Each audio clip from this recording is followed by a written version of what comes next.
Assalamualaikum. I hope you all are fine and doing good. Welcome to new lecture. And here we will construct measurement angle 45 here. ठीक है.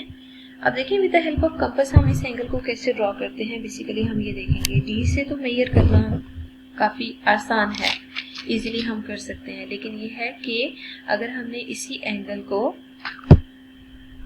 Compass से draw करना हो तो हम कैसे करेंगे. ठीक है. सबसे पहले ऐसा करते हैं, हम एक रैंडम लाइन कंसीडर कर लेते हैं. ठीक है. और बेस्ट ये है कि हम इसको रे कंसीडर कर लें. ठीक है. इस रे पे अगर हमने 45 का एंगल ड्रॉ करना है ना, तो सबसे पहले तो हम प्रोटेक्टर से ड्रॉ कर लेते हैं. ठीक है. अगर हमने प्रोटेक्टर से एंगल ड्रॉ करना है ना, तो हमेशा देखिए वर्किंग क्या होती है कि हमने प्रोटेक्टर को यहाँ पे सेट करना है. मतलब ये जो एक लाइन आ रही है ना मिड में, इस लाइन को आपने उस पॉइंट पे प्लेस करना होता है जहाँ पे आप एंगल बनाना चाह रहे हैं. ठीक है.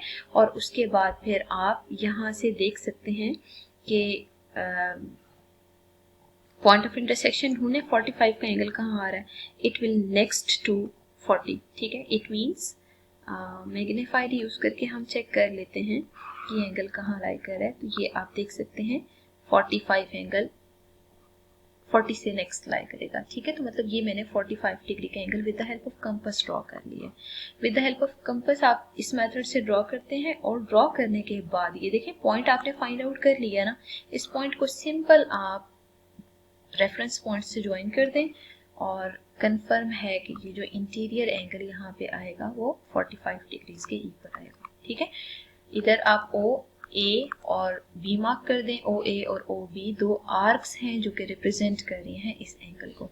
अब हम सेम इसी एंगल को with the help of compass draw करते हैं. ठीक है. क्योंकि मेजॉरिटी केसेस में हमने कंपास से ड्रॉ करना होता है. तो कंपास से ड्रॉ करने के लिए हमने क्या वर्किंग करनी होगी. सिंपल देखें, हम एक रे कंसीडर कर लेते हैं, मतलब एक आर्म कंसीडर कर लेते हैं एंगल का. ठीक है.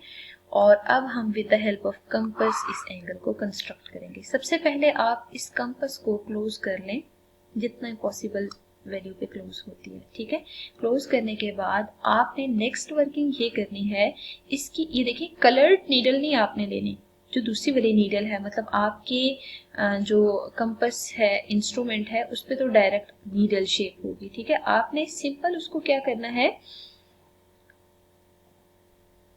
आप इस पॉइंट पे नीडल को रखें. ठीक है. मतलब इस पॉइंट को हम ए पॉइंट मार्क कर देते हैं ना, ताकि आपके लिए भी इजी रहे.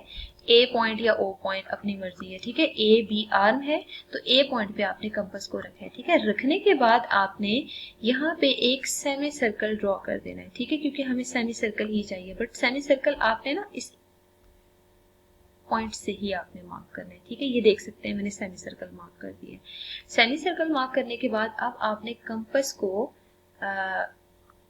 इस पॉइंट पे शिफ्ट करना है, ये जो पॉइंट ऑफ इंटरसेक्शन आ रहा है. ठीक है. शिफ्ट करने के बाद आपने यहाँ पे आर्क मार्क करनी है. ठीक है. आप देख सकते हैं ये आर्क यहाँ पे आ रही है, यूं करके एक आर्क मार्क करें. ठीक है. फिर अगेन ये जो पॉइंट ऑफ इंटरसेक्शन आ रहा है ना, इस पॉइंट ऑफ इंटरसेक्शन पे आपने कंपास रखनी है.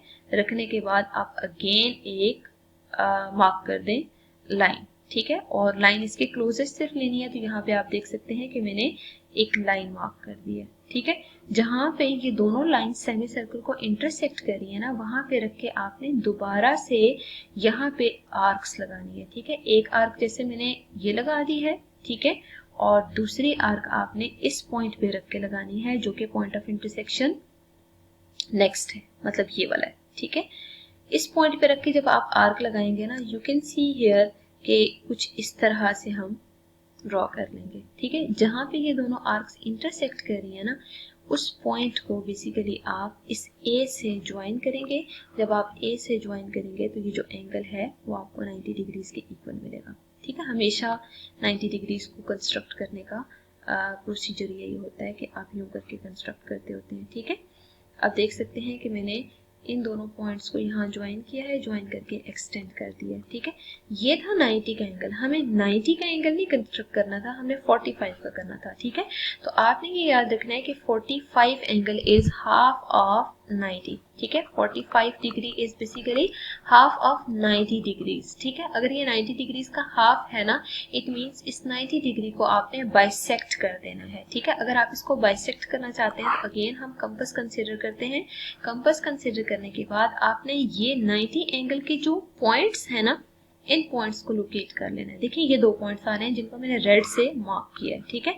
इन दोनों पॉइंट्स पे रख के आपने अगेन आर्क्स लगानी है, ठीक है। लेकिन आपने क्या करना है, अब आप यहाँ पे ये कंपास को एज इट इज पुट करें, ठीक है। कंपास को ना आपने सेट कर लेना है, आपकी अपनी चॉइस है, जितना मर्जी रेडियस लें। जैसे मैं यहाँ पे 4.2 ले रही हूँ, it's up to you, random नहीं, जरूरी नहीं है मेजर करना हो, ठीक है। आप इस पॉइंट पे रखें और इस पॉइंट पे रखने के बाद आपने एक आर्क लगानी है, ठीक है। इवन हम इससे भी कम रेडियस ले सकते हैं, जैसे ये है, ठीक है। आप क्या करें, एक आर्क यहाँ से लगा दें और फिर सेम रेडियस को आपने रहने देना है और इस पॉइंट पे शिफ्ट करें। इस पॉइंट पे शिफ्ट करने के बाद आपने मजीद एक आर्क लगानी है, ठीक है। जहां पे ये दोनों आर्क्स इंटरसेक्ट कर रही हैं वहां हमेशा एंगल 45 का बनेगा, ठीक है।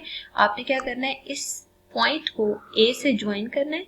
जब आप ए से ज्वाइन करेंगे, यू कैन सी हियर, ए से ज्वाइन करने के बाद जो आपके पास मतलब पैटर्न आ रहा है कुछ इस तरह का आ रहा है, ठीक है। तो आप यूं करके इस पॉइंट को हाईलाइट कर दें, ठीक है। ये जो पॉइंट ऑफ इंटरसेक्शन आ रहा है और इसको ए से ज्वाइन करते हैं, तो ये जो यहाँ से लेके यहाँ तक एंगल आ रहा है ना, ये 45 डिग्रीज को रिप्रेजेंट कर रहा है। तो ये 45 डिग्री एंगल बनाने का मेथड था। इसके लिए पहले आप 90 डिग्री एंगल बनाते हैं और 90 डिग्री एंगल बनाने के बाद आपने बाइसेक्ट करना होता है, ठीक है। तो यहाँ पे मैं स्टेप्स लिख देती हूँ, सिंपल मतलब जो ट्रिक्स हैं कि सबसे पहले 45 डिग्रीज के लिए कंस्ट्रक्ट करना है आपने मेजरमेंट एंगल ए, जैसे यहाँ पे 90 डिग्रीज कंस्ट्रक्ट किया है, ठीक है। और सेकंड वर्किंग ये होनी चाहिए bisect angle of 90 degrees here, ठीक है। 90 डिग्रीज को आप बाइसेक्ट करेंगे, तो जब आप बाइसेक्ट करेंगे तो जो फाइनल यहाँ पे एंगल आएगा वो 45 का ही होगा, ठीक है।